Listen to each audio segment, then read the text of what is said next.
El barroco fue un movimiento artístico del siglo XVII que tenía como objetivo principal evangelizar a las personas para que pudieran volver a creer en la Iglesia Católica, ya que ésta había tenido una crisis teológica tiempo atrás. En el pasado la gente era muy devota, apegada a la Iglesia y a la religión católica, clasificando así los pecados como una falta de gran importancia. Sin embargo, con el paso del tiempo se fue perdiendo la fe. En la actualidad la sociedad ha normalizado el hecho de pecar sin tener penitencia o castigo alguno. Según un artículo de John Arts 2019, las características que tenían las obras artísticas de este movimiento fueron que la mayoría eran escenas bíblicas, como martirios o desgarramientos representados de una manera exagerada para crear un sentimiento de inclusión en el espectador. También interpretaban a santos con rasgos vulgares con el objetivo de transmitir cómo era la antigua iglesia. Uno de los representantes más influyentes del barroco fue Jeronimus van Eycken, el Bosco, un pintor holandés famoso gracias a la técnica que utilizaba y los temas que trataba en sus obras. Sus pinturas se caracterizan mucho por el estilo que utilizaba. Por ejemplo, empleaba poca pintura para que el lienzo se pudiera percibir en el fondo. Uno de sus trabajos más emblemáticos fue la Mesa de los Pecados Capitales, el cual fue muy importante en su época, ya que representaba las consecuencias de los pecados. De la misma manera, la película de Seven muestra las consecuencias y los castigos que reciben los pecadores, la cual fue escrita y dirigida por David Fincher, quien es considerado en la actualidad como uno de los directores más influyentes del cine contemporáneo.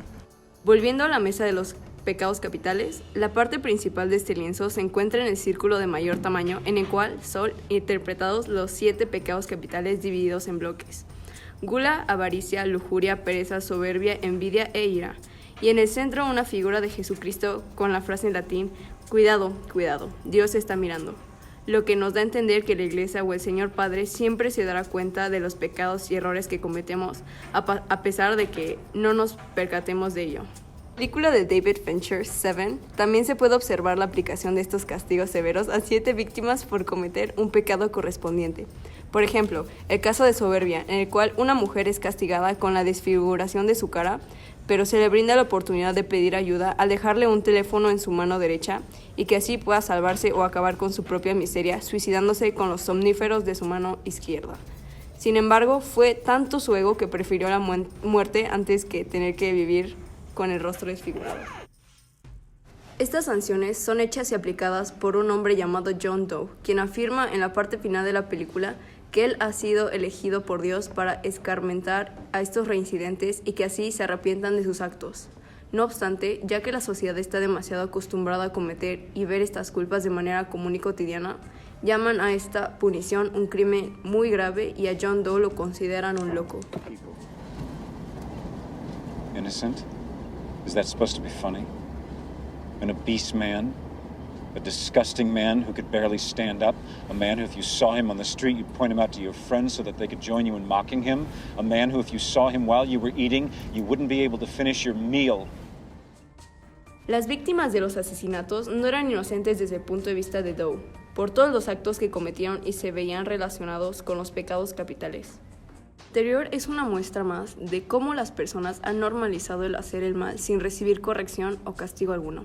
Ahora, se nos hace mucho más sencillo minimizar los pecados y convertirlos en algo irrelevante, cuando en la época en que nació el arte barroco, estos eran vistos como una falta intolerable y digna de una sanción.